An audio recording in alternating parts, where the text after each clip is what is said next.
Magandang araw po Ako po si Kagawad Karding Ay, magandang araw din po sa inyo. Ano po mga ipaglilingkod ko sa inyo, sir? Ako po ay kumakandidato bilang barangay captain nyo dito sa inyong barangay. Ay, ako po ay magbibigay po sa inyo ng konting tulong. Kasi meron po akong dala ditong ayuda Ay, sige po, ay maraming salamat po dyan sa ayuda na ibibigay nyo. Para po sa inyo to, ako po pala si Kagawad Karding ay nagpapakilala lang po pala sa inyo bilang kumakandidato pong barangay dito sa inyo. Numero 1 po sa balota. Ganun po ba? Numero 1 po pala kayo sa balota. Ay sige po, ako ay maaasahan na kayo bubutuhin.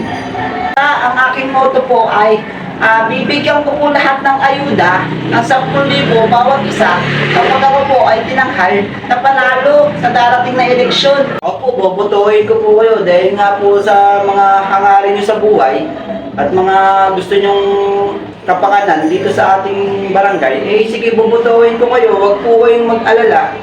Wala nang patumpik-tumpik pa ay bobotohin ko kayo, Kagawad Karding. At meron po pala kayo bibigay sa inyong itlog, dilata, tsaka bigas na mapapakinabangan nyo po sa araw-araw ganun po ba? Kayo po pala si Kagawad Karding. Ay, huwag niyo po ba kalimutan yung aking pangalan. Hindi po pangalan ko ay itlog, tsaka sardinas, at bigas. Hindi po ang pangalan ko ito. Ang pangalan ko po ay Kagawad Karding. Kagawad Karding po, huwag na nyo kakalimutan at iiwan ko na po ito sa inyong bahay at dito na lang po ako at maraming salamat po. Ano nga ho ulit pangalan ko? Kagawad Karding mo pala. Maraming salamat po. Ang barangay captain dito sa inyong lungsod ng barangay. Maraming salamat po dito sa inyong binigay, Kagawad Karding. Malaking tulong sa amin to. Malaking tulong po sa amin to para mapasaya ko yung aking pamilya. Makakaluwas na kami sa makakalipas na kami sa gutom na isang araw dahil dito sa 1 kilong bigas, 3 itlog, tsaka sardinas. Maraming salamat po at hanggang dito na nga lang po Maraming salamat sa inyong, Kagawad Karding, at asahan nyo, bobotohin ko kayo, Kagawad Karding. Okay, maraming salamat po, Kagawad Karding. Paalam po! Ito, may ayuda tayo. Akala naman niya ay bobotohin ko siya. Gusto ko lang naman makatipid sa araw-araw dahil ang mahal ng gastusin ngayon. Ang daming nagsipunta dito, yung pa si Kagawad Karding, pang ilang ayuda ko na to. Siyempre lahat. Titignan natin kung sino talaga yung nagbibigay talaga ng ayuda kapag panahon na wala tayong pera. Pag ipit na ipit tayo, ito, malalapitan.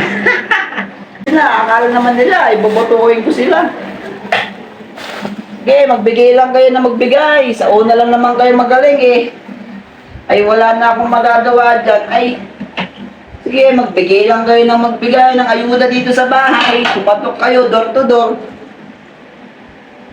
Habang kayo ay napapakinabangan pa dahil pag kayo ay nakaupo na, wala na, hindi na kayo mapakinabangan, maglalaho na lang kayo, bigla na parang pula Kaya hanggang ngayon napapakinabangan namin kayo at may ayuda kayong binibigay. Syempre, tatanggapin namin yan. Blessing yan Blessing. Alam ko naman, tanggihan namin yung blessing na yan.